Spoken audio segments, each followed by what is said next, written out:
सैयद 1414 से 1451। ख्रिज खां इस सैयद वंश के संस्थापक होते हैं, ठीक है। और इनका समय भी 1421 तक होता है, ठीक है।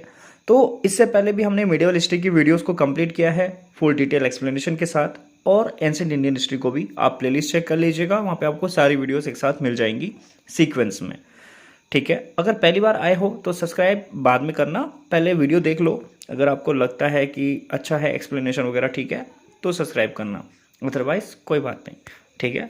और हाँ, बता लेना कोई चीज़ समझ नहीं आती है, एटलीस्ट मैं और इम्प्लीमेंट करूँगा अपने कंटेंट को जो भी आपके लिए यहाँ पे प्रोवाइड कर रहा हूँ।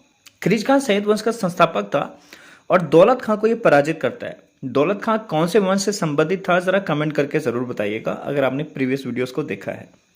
ख्रिज खां स्वयं को पैगंबर मोहम्मद साहब का वंशज मानता था, ठीक है, और दिल्ली का स्वतंत्र शासक था, लेकिन तैमूरियों का राज्यपाल मानता था, क्योंकि तैमूर लंग का बहुत बड़ा हाथ होता है इसको दिल्ली का शासक बनाने में, ठीक है।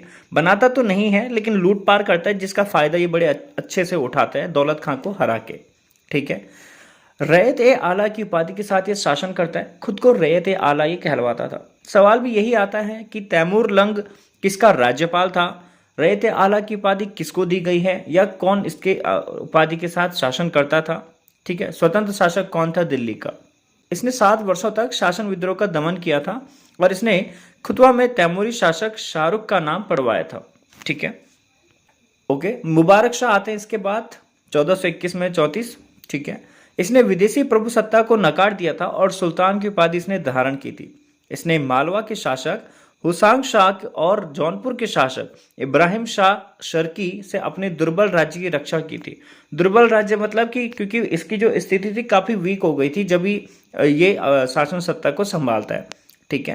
क्या है, इसका जो अपना वजीर होता है सरवर उल मुल्क, ठीक है, तो ये उसके षड्यंत्र का शिकार हो जाता है, वो इसके खिलाफ षड्यंत्र रचता है और जिससे 1434 में इसकी हत्या कर दी जाती है। दिल्ली का ये एकमात्र सुल्तान होता है जो अपने पिता के जीवन काल में सुल्तान बना था, ठीक है। पिता क्या रहते हैं, मतलब जीवन ये जीता है अपना, ठीक। फिर आते हैं मोहम्मद शाह 1434 से 43। इसके समय में 1440 में मालवा के शासक महमूद शाह खिलजी ने दिल्ली पर आक्रमण किया था और 3 दिनों के भीषण युद्ध के बाद दोनों में संधि हो गई थी। अलाउद्दीन आलम शाह 1443 से 1451। देखिए, सैयद वंश का अंतिम और सर्वाधिक अयोग्य शासक था ये। इसने अपने वजीर हामिद खां से झगड़ा किया और नाराज होकर ये बदायूं चले गया था, ठीक है।